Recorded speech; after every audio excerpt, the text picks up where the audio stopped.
Bom dia, concursantes de todo o Brasil. Estamos aqui hoje na Vestcom Online. Meu nome é Ravan Leão de Judá. Sou professor da disciplina de SINASE, que é a Lei 12.594 de 2012, que instituiu o Sistema Nacional de Atendimento Socioeducativo e regula a execução das medidas socioeducativas em todo o país. Essa lei está extremamente ligada ao Estatuto da Criança e Adolescente, pois no artigo 112 foi especificado quais seriam, em rol taxativo, as medidas socioeducativas aplicadas ao adolescente autor de ato infracional. Só que essas medidas elas não estavam reguladas, né? Então, essa regulamentação foi dada com o advento da Lei 12.594 de 2012, que é a lei conhecida como Lei SINASE. Então, assim, no artigo 1º, coloca o slide aí, por gentileza. O artigo 1º, ele já traz aqui, até está destacado para que o concursante tenha maior facilidade no entendimento do assunto, que diz o seguinte, que essa lei institui o Sistema Nacional de Atendimento Socioeducativo, SINASE, e regulamenta a execução das medidas destinadas ao adolescente que pratique ato infracional. E aí eu venho embaixo colocando o quê? Um comentário, que a Lei 12.594 de 2012 dispõe sobre a criação, gerenciamento, funcionamento e normatiza a execução das medidas socioeducativas e protetivas ensejadas ao adolescente autor de ato infracional, também chamado no concurso de adolescente em conflito com a lei ou adolescente conflitante com a lei. Né? Volta para mim aqui, por gentileza. O que você tem que entender? O concursante tem que entender aqui nesse artigo 1º o seguinte. Em 1990, com o advento do ECA, no artigo 112 foram alocadas em rol exaustivo, taxativo, ou também chamado em números clausos, as medidas socioeducativas aplicadas ao adolescente autor de ato infracional, dentre elas a medida de internação em estabelecimento educacional, inserção em regime de semi-liberdade, a liberdade assistida, prestação de serviço à comunidade. Porém, o como executar essas medidas socioeducativas não estava descrito no ECA. E por quase 12 anos, cada estado escolheu uma maneira de aplicar essas medidas e municípios também estavam aplicando como eles mesmos bem entendiam. Mas claro que sempre respeitando um parâmetro geral da legalidade. Mas assim, a especificidade e o padrão de especialidade previsto para o atendimento socioeducativo, até porque a violência juvenil é um tema que está em voga, ele ainda não tinha sido regulamentado. Então, em 2012, surge a Lei 12.594, que está aí, em primeiro ponto, instituiu, ou seja, ele criou, nasceu o Sistema Nacional de Atendimento Socioeducativo. Pois as medidas socioeducativas, elas são o quê? Elas são a resposta estatal frente ao ato infracional. E a execução dessa resposta que o Estado tem para a violência juvenil está ligada quando é cometido por adolescente, né? Pois as medidas socioeducativas são aplicadas exclusivamente a adolescentes, ou seja, aquela pessoa que tem entre 12 e 18 anos. E em casos excepcionais, ela pode ser aplicada à pessoa com 18 e menos de 21 anos. Né? Essa pessoa que tenha já 18 completos e menos de 21 é chamada para a doutrina e para o concurso público de jovem adulto. Então são temas que vão ser trazidos aqui dentro da normativa. Né? As medidas socioeducativas a gente vai tratar aqui como MSS, né? São nomes extensos. O direito da infância e juventude vamos chamar aqui por DJ. E vamos estar aqui sempre tratando esses pontos. Já no parágrafo 1º, o que ele define? Coloca aí o slide aí, por gentileza. O parágrafo 1º, ele vem falar o quê? Ele vem explicar o que é esse sistema nacional, o que é essa homogeneização do tratamento do ato infracional e da execução das medidas socioeducativas. Aí ele disse o seguinte, estou sempre colocando em destaque de vermelho, que é um conjunto de princípios e regras e critérios, incluindo-se por adesão os sistemas estaduais, distritais e municipais, em todos os planos e políticas e programas específicas de atendimento ao adolescente em conflito com a lei. Então ele quis dizer o seguinte, que toda normativa, todos os princípios garantistas que estão vindos aí, desde o artigo 227 e 228 da Constituição, e também foram arrolados no Estatuto da Criança e Adolescente, em outras normativas esparsas, inclusive em normas menores, como resoluções, portarias, serão agregadas por cada um do seu sistema, né, em cada ente da federação, seja ele município, seja o Distrito Federal, seja os estados, serão considerados parte desse Sistema Nacional do Atendimento Socioeducativo.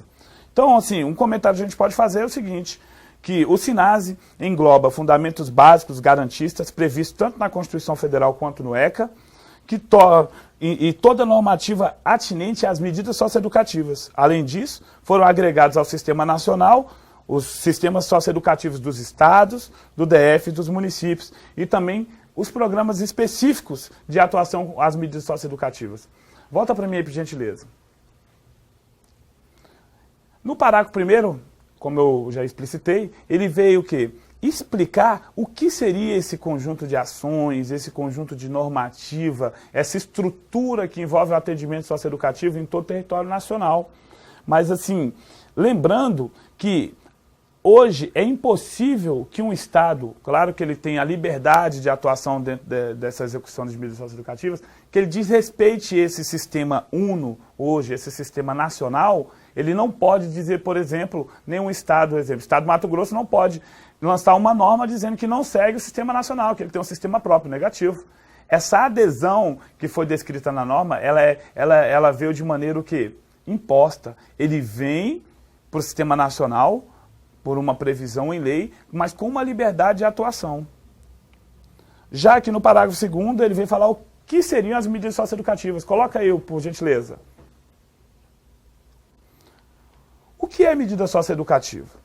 As medidas socioeducativas são o quê? São medidas legais previstas em leis que têm a finalidade de integrar novamente o adolescente autor de ato infracional, o adolescente que esteja envolvido na violência ou na delinquência juvenil, ao seio social.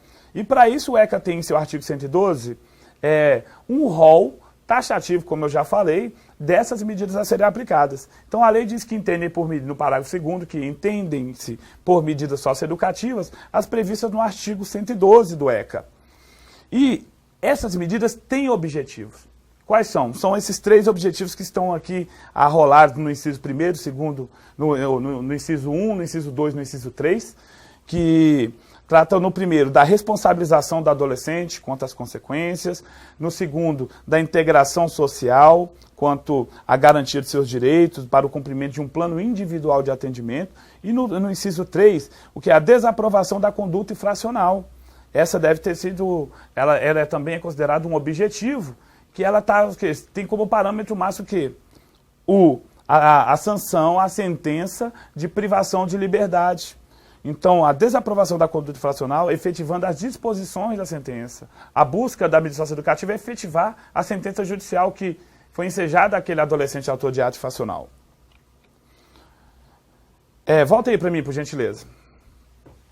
Então, como a gente pode entender esse dispositivo legal? Que a medida socioeducativa é a resposta estatal frente ao ato infracional praticado por adolescente. Isso deve ser muito observado, porque se ele disser que uma criança está recebendo uma medida socioeducativa por ato infracional, está errado. Criança também comete ato infracional. Contudo, a resposta a esse ato infracional cometido por criança são as medidas protetivas arroladas no artigo 101 e outras também constantes no ECA, que em regra a aplicação por estar expresso no ECA das medidas protetivas é por parte do juiz da infância e da juventude e pelos conselhos tutelares. Eles são os órgãos responsáveis pela aplicação das medidas protetivas à criança autora de ato infracional. E definindo o seguinte, são 3 objetivos. No inciso 1 foi demonstrado que há um encargo frente ao resultado lesivo ensejado à vítima, mas também há uma previsão de reparação. Ou seja, há um cunho econômico nessa reparação, mas ele traz um viés advindo de quê? Da justiça restaurativa. O que é a justiça restaurativa? É um modelo de justiça que não é exclusiva de aplicação do Poder Judiciário, existem órgãos administrativos que também executam essa justiça restaurativa, que tem a finalidade de realinhar o autor da infração, né, com a vítima. Ou seja, é realinhar o convívio do adolescente com a vítima do ato infracional. A aplicação prática hoje ela é um pouco esparsa, né? Existem alguns locais, principalmente no sul do país, é mais avançado esse estudo da justiça restaurativa dentro das medidas socioeducativas. Coloca o slide novamente aí, por gentileza. Já no inciso 2, ficou claro o quê? Que a finalidade das medidas socioeducativas é o retorno do adolescente ao seio social por meio, em tese, da reeducação, da ressocialização, observando aspectos de sociabilidade e significado de fortalecimento da vida comunitária.